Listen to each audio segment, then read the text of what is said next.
Malar's kitchen பார்க்கும் உங்கள் அனைவருக்கும் என்னுடைய அன்பான வணக்கம். இன்றைக்கி வெங்காய சாம்பார் எப்படி செய்யுது அப்படின்னு தான் இந்த வீடியோவில் போய் பார்க்க போகிறோம். ஸோ வாங்க இதை எப்படி செய்யுதுன்னு பார்க்கலாம். வெங்காய சாம்பார் பண்ணுறதுக்கு முதல்ல துவரம்பருப்பை வேக வச்சுக்கலாம். 3/4 கப் அளவுக்கு துவரம்பருப்பு குக்கரில் சேர்க்குறேன். முதல்ல இந்த பருப்பை நல்லா வாஷ் பண்ணிக்கலாம். நல்லா அலசிட்டு தண்ணியை கீழே ஊற்றிட்டு இதை வேக வச்சிடலாம். 2 கப் அளவுக்கு தண்ணி சேர்க்குறேன். அதுக்கப்புறமா 1/4 டீஸ்பூன் அளவுக்கு மஞ்சத்தூள் சேர்த்துட்டு இதை மூடி வச்சு நல்லா மசியாக வேக வச்சிடலாம். 3 விசில் விட்டு ஸ்டவ்வை ஆஃப் பண்ணிடலாம். 3 விசில் வந்த பின்னாடி நல்லா ப்ரெஷர் போன பின்னாடி முடியை திறந்து பார்க்கலாம். ஸோ பாருங்கள், துவரம்பருப்பு எல்லாமே நல்லா வெந்துருச்சு. முழுசாக இருக்க பருப்பை கரண்டியை வச்சு இந்த மாதிரி நல்லா மசியாக கடைஞ்சி விட்டுக்குவோம். ஸோ இப்போ பருப்பு ரெடியாக இருக்குது. இது இருக்கட்டும். அதுக்கப்புறமா நம்ம சாம்பார் பொடி அரைச்சிக்கலாம். 1 டேபிள் ஸ்பூன் அளவுக்கு கொத்தமல்லி விதைகள் கடாயில் சேர்க்குறேன். இது கூடவே 1 டீஸ்பூன் மிளகு, 1 டீஸ்பூன் சீரகம், 1/2 டீஸ்பூன் வெந்தயம், அப்புறம் காரத்துக்கு 5 வரமிளகாய். நீங்கள் உங்கள் காரத்துக்கு ஏற்றாப்புல சேர்த்துங்க. இது எல்லா பொருட்களையுமே லோ ஃப்ளேம்லேயே வச்சு இதை வறுத்துக்கலாம். நல்லா வறுப்பட்ட வாசனை வர வரைக்கும் வறுத்துக்கலாம்.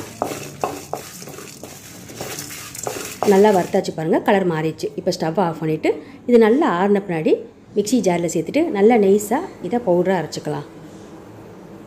அரைச்சாச்சு. இது இருக்கட்டும். அதுக்கப்புறமா சாம்பார் வைக்க ஆரம்பிச்சிடலாம். கடாயில் 5 டேபிள் ஸ்பூன் அளவுக்கு எண்ணெய் சேர்த்து எண்ணெய் நல்லா சூடாகிடுச்சு போகுது. இப்போ இதில் 4 பூண்டு பல் தட்டி வச்சுருக்கேன். இதை சேர்த்துக்கலாம். இது கூடவே கொஞ்சமாக கருவேப்பிலை இலைகள், அப்புறமா காரத்துக்கு 2 பச்சை மிளகாவை 4ஆக கீறி சேர்க்குறேன். அதுக்கப்புறமா சாம்பார் வெங்காயம் 1 கப் அளவுக்கு உரிச்சு வச்சுருக்கேன். இதையும் சேர்த்துக்கலாம். சேர்த்துட்டு வெங்காயம் லேசாக கண்ணாடி பழம் வர்ற வரைக்கும் இதை மிதமான தீயிலே வதக்கிக்கலாம். வெங்காயம் வதங்கி கண்ணாடி பதம் வந்த பின்னாடி இதில் ஒரு பெரிய தக்காளியை நல்லா வாஷ் பண்ணிவிட்டு கட் பண்ணி வச்சுருக்கேன். இதையும் சேர்த்துட்டு தக்காளி கொஞ்சம் சாஃப்டாக வர்ற வரைக்கும் இதை வதக்கிக்கலாம்.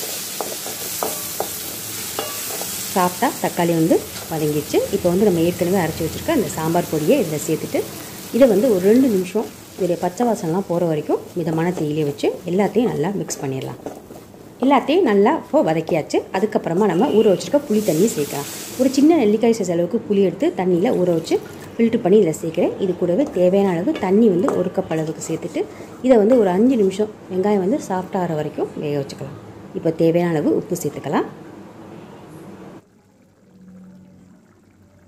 இப்போ பாருங்கள், 5 நிமிஷம் ஆயிடுச்சு. வெங்காயம் நல்லா சாஃப்டாக வெந்துருச்சு. அந்த புளி தண்ணியுடைய பச்சை வாசனை எல்லாமே போயிடுச்சு. அதுக்கப்புறமா நம்ம ஏற்கனவே வேக வச்சுருக்க துவரம்பருப்பை இதில் சேர்த்துக்கலாம். சேர்த்தாச்சு. இப்போ இதை சேர்த்துட்டு எல்லாத்தையும் நல்லா மிக்ஸ் பண்ணி விட்டுலாம். சாம்பார் திக்காக இருக்குது. அதனால் இப்போ நம்ம 2 கப் அளவுக்கு தண்ணி சேர்த்துக்கலாம். இப்போ சாம்பாரை மிதமான தீயிலே ஒரு 10 நிமிஷம் நல்லா கொதிக்க விட்டுறலாம்.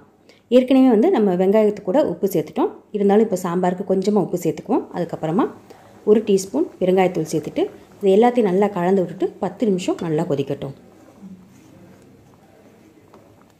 இப்போ எல்லாத்தையும் நல்லா மிக்ஸ் பண்ணியாச்சு. மூடி வச்சிடலாம்.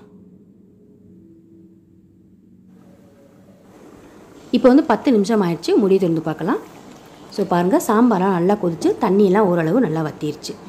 அதுக்கப்புறமா இதை நம்ம தாளித்து ஊற்றிக்க போகிறோம்.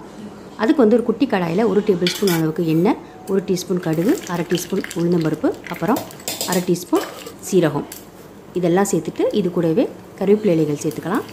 அதுக்கப்புறமா 2 வரமிளகாவை 4ஆக கட் பண்ணி சேர்க்குறேன். இதெல்லாம் சேர்த்துட்டு ஒரு தடவை நல்லா மிக்ஸ் பண்ணிவிட்டு இது நல்லா பொரிஞ்ச பின்னாடி நம்ம ஸ்டவ்வை ஆஃப் பண்ணிவிட்டு தாளித்த பொருட்கள் எல்லாத்தையுமே இப்போ சாம்பார் சேர்த்துட்டு மிக்ஸ் பண்ணிடலாம். ஸோ மிக்ஸ் பண்ணியாச்சு. இப்போ நம்ம ஸ்டவ்வை ஆஃப் பண்ணிடலாம். இவ்வளோ தாங்க, ரொம்ப ரொம்ப சூப்பரான வெங்காய சாம்பார் ரொம்ப ஈஸியாக சூப்பராக ரெடி ஆயிடுச்சு. நீங்களும் இந்த வெங்காய சாம்பாரை வீட்டில் ட்ரை பண்ணி பாருங்கள். எப்படி இருந்துச்சுன்னு கமெண்ட்ஸில் சொல்லுங்கள். வீடியோ உங்களுக்கு பிடிச்சிருந்துச்சுன்னா லைக் பண்ணுங்கள், ஷேர் பண்ணுங்கள். அப்புறம் இது வரைக்கும் நீங்கள் மலர்ஸ் கிச்சனுக்கு சப்ஸ்கிரைப் பண்ணலாம், மறந்துடாமல் சப்ஸ்கிரைப் பண்ணிடுங்க. கூடவே பக்கத்தில் இருக்க பெல் பட்டனை ப்ரெஸ் பண்ணிடுங்க. அப்போ தான் நான் போடக்கூடிய வீடியோஸ் எல்லாம் நீங்கள் உடனுக்குடன் பார்க்கலாம்.